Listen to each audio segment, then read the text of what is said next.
আসসালামু আলাইকুম। আম, সকলে কেমন আছেন? আম, আজকে রিয়াল মাদ্রিদের খেলা, Real Madrid versus Barcelona Spanish super কাপের ফাইনাল ম্যাচ, যেখানে দুই finalist Real Madrid versus Barcelona. মানে ম্যাচ নিয়ে আপনাদের সাথে সাধারণ কিছু কথাবার্তা বিশ্লেষণ করবো। আশা করছি সবাই পাশে থাকবেন। প্রথমে আমরা রিয়াল মাদ্রিদকে নিয়ে কথা বলবো। রিয়াল মাদ্রিদ তাদের সাম্প্রতিক ফর্ম বা তারা কিরকম পারফরমেন্স বা তাদের প্রেডিকশন কি হতে পারে আজকের ম্যাচে, এটা নিয়ে আলোচনা করব। তো চলুন দেখি রিয়াল মাদ্রিদের ফর্ম বা কার্লো আনচেলত্তি বা তাদের পজিশন কি হতে পারে। লস ব্লাঙ্কলস রিয়াল মাদ্রিদ, মানে যে কিনা আজকে রাত্রে চ্যাম্পিয়ন্স লিগ ফাইনালে মুখোমুখি হবে বার্সেলোনার। চ্যাম্পিয়ন্স লিগ ফাইনালে যারা গতবার বার্সেলোনাকে 4-1 গোলে বিধ্বস্ত করেছিল, সেখানে বিনির পারফরমেন্স, বেলিংহামের পারফরমেন্স ছিল অসাধারণ। যেখানে ভিনিসিয়াস জুনিয়রের একটি হ্যাটট্রিক সহ 4-1 গোলে তারা বিধ্বস্ত করেছিল বার্সেলোনাকে।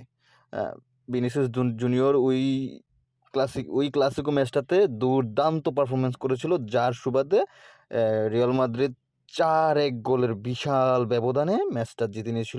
ম্যাচের আগে কার্লো আনচেলত্তি যা বলেছিল, ওরা আমাদের আগের ক্লাসিকোতে হারিয়েছিল ম্যাচের পুরো কাটছাটে। আমাদের মনে হচ্ছে ফাইনালটা যখন ক্লাসিকো, এটার চাপ তো আলাদা হবেই।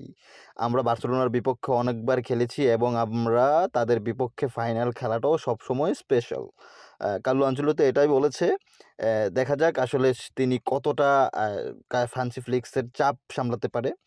এদিক থেকে মাদ্রিদের স্কোয়াড হবে 4-2-3-1, এরকমটাই অনুমানযোগ্য। মেন্ডি, রুডিগার, অ্যাসেনসিওর আজকে একটা বিশাল ফাইনালে ডেবু হতে পারে। এদিক দিয়ে Vazquez, Camavinga, Valverde, Vinicius Junior, Bellingham, Rodrygo, Mbappe, এটাই হতে পারে রিয়াল মাদ্রিদের পসিবল 11। শেষ পাঁচ ক্লাসিকোর মধ্যে যে জয়গুলো রিয়াল মাদ্রিদ পেয়েছে, সেটাতে আসলে রিয়াল মাদ্রিদের পক্ষেই সবাই কথা বলতে হবে। সেখানে লাস্ট ক্লাসিকোটা বাদ দিলে এরপরের 3-4টাতেই রিয়াল মাদ্রিদের বিশাল জয়। ঠিক আছে, 2023-এর, 23-এর, 24-এর দুইটাতেই। এরপরে যদি সাম্প্রতিক ফর্ম হিসেব করেন, লাস্ট 5 ম্যাচে রিয়াল মাদ্রিদ কিন্তু খুব বড় ব্যবধানেই তাদের ফর্মটা তারা খুব সুন্দরভাবেই কন্টিনিউয়াসলি করেছে। যেখানে কিনা মায়োরকার বিপক্ষে 3-0 গোলে জয়, দেপোর্তো মিনারোর বিপক্ষে 5-0 গোলে জয়, ভ্যালেন্সিয়ার বিপক্ষে 2-1 গোলে জয়, সেভিয়ার বিপক্ষে 4-2 গোলে জয়, রিয়াল মাদ্রিদ পচুকার বিপক্ষে 3-0 গোলে জয় নিয়ে আসলে তাদের ফর্মটা জানান দিয়েছে। বার্সেলোনা আপনার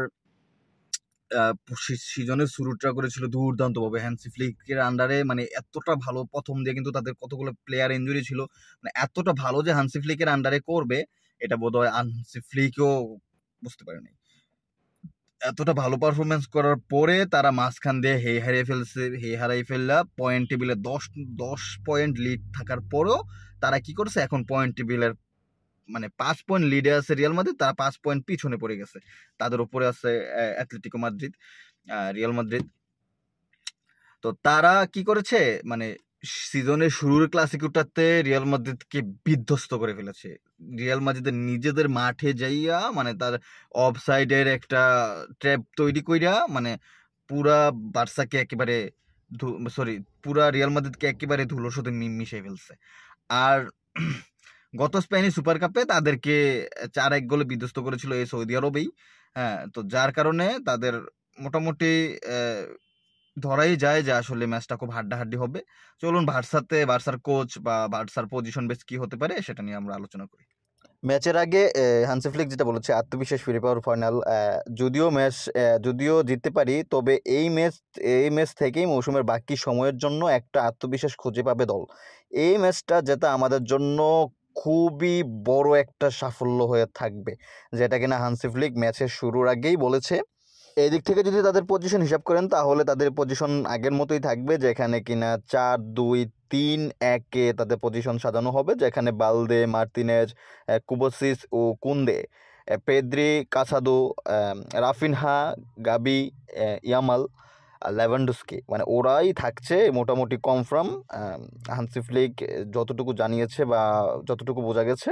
কিন্তু লাস্ট যে 5টা ক্লাসিকো সেখানে কিন্তু বার্সার সুখকর বলতে কোনো কিছুই নাই, শুধুমাত্র লাস্ট ক্লাসিকোটা ছাড়া। কারণ এর আগের 4টা ক্লাসিকোতেই রিয়াল মাদ্রিদ তাদেরকে চূর্ণ বিচূর্ণ করে দিয়েছে, যেখানে কিনা 2023 সালের 2টা লালিগা, একটা কোপা দারের, একটা সুপার কোপার ফাইনাল, একটা আরেকটা হচ্ছে লালিগার 2024-এর, যেটা কিনা মৌসুমের শেষে ছিল একেবারে। সিজনের শুরুতে বার্সেলোনা দুর্দান্ত ফর্মে থাকার পরও লাস্ট ডে হারানোর পরে তাদের লাস্ট 5টা মানে ম্যাচের যে সাম্প্রতিক ফর্ম সেটা ততটাও সুখকর না, যেখানে কিনা 2টা হার 2-3টা জয় আছে। সেখানে কিনা তাদের অ্যাটলেটিকো মাদ্রিদের সাথে 2-1 গোলে হেরেছিল, এবং কি লেগানেসের সাথে 1-0 গোলে হেরেছিল বার্সেলোনা। দেখা যাক আসলে তাদের সাম্প্রতিক ফর্ম, এখন আবার লাস্ট 2টা ম্যাচ তারা সুন্দরভাবে কামব্যাক করেছে। এখন দেখা যাক শেষ পর্যন্ত আসলে ম্যাচটা কোন দিকে গড়ায়। আজকের ম্যাচের আমার প্রেডিকশন রিয়াল মাদ্রিদ 2, বার্সেলোনা 1। এখন আপনারা আপনাদের কমেন্টসে অবশ্যই জানাবেন যে আসলে আপনাদের প্রেডিকশন কি। আজকে এই পর্যন্তই। আল্লাহ হাফেজ।